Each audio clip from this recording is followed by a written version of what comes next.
première vidéo pour étudier la rédaction autour de la notion de famille libre. La définition d'une famille libre est une implication. Donc nous devons ici rédiger, comme nous l'avons fait depuis le début de l'année, à chaque fois la rédaction d'une implication, comme pour une hérédité, comme pour l'inclusion entre deux ensembles. Donc on fait une hypothèse, et sous cette hypothèse, on arrive à une conclusion. Donc là, on suppose qu'on a une combinaison linéaire qui donne le vecteur nul, on fait des déductions successives, puis on en déduit que tous les coefficients sont nuls.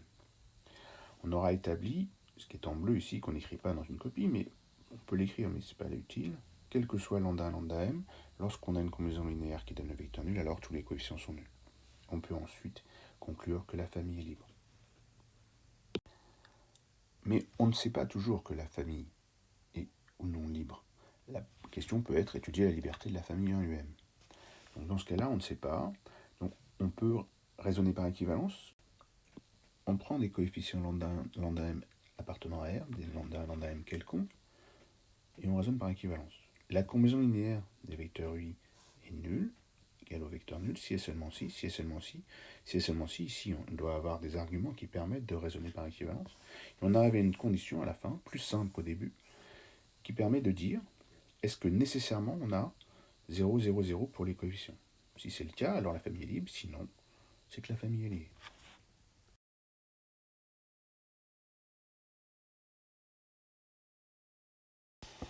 Voyons deux exemples simples dans R4, donc 3 vecteurs de R4, 1, 2, 3.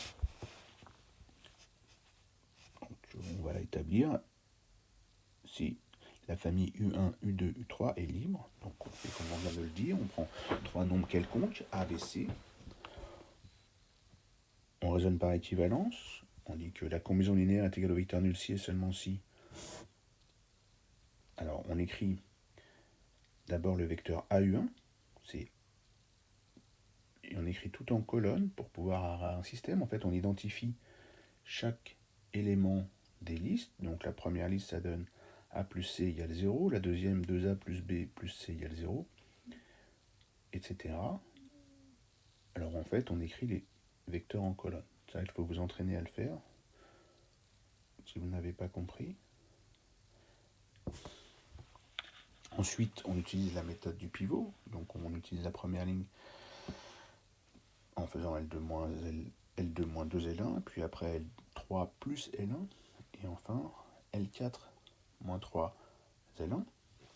On arrive à un système triangulaire sur les trois premières lignes, donc on est sûr que ce système a une unique solution, A égale 0, B égale 0, C égale 0. On peut donc en déduire que nécessairement A égale 0, B égale 0, C égale 0 lorsqu'on a une combinaison linéaire des vecteurs qui est nulle. Donc on en déduit que U1, U2, U3 est libre. Ça, c'est dans le cas où la famille est libre. On ne le savait pas au départ, mais maintenant on peut l'établir. Dans un autre exercice, on va étudier le cas où la famille n'est pas libre, c'est une famille liée. Donc on se place dans... L'exercice ressemble beaucoup, sauf qu'on a changé les éléments des listes. On a U1, U2, U3. On se demande si U1, U2, U3 est une famille libre. Bon, donc là, je ne recommence pas le début du raisonnement. Alors c'est la même chose, sauf qu'à la fin, le système a d'autres solutions que le triplet 0, 0, 0. Donc, ce système a d'autres solutions que ABC égale 0, 0, 0. Donc, U1, U2, U3 est une famille liée.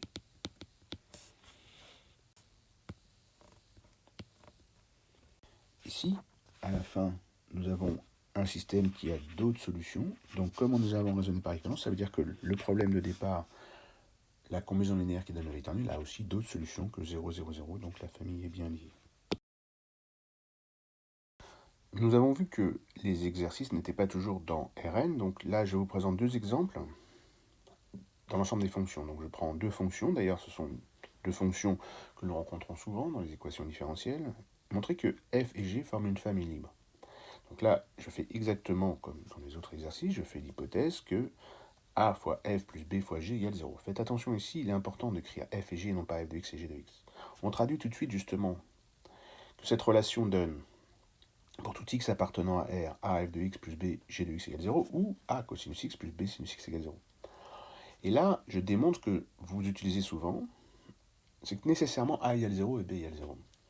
Alors en particulier, si je prends x égale 0 dans la relation précédente, j'ai a fois 1 plus b fois 0 égale 0, donc a égale 0.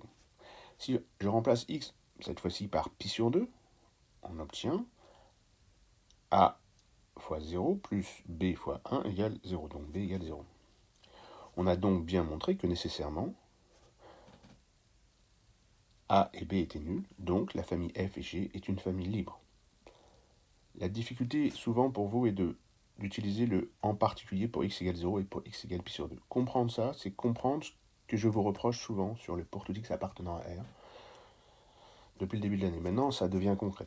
Concret au sens, ça vous aide à répondre aux questions.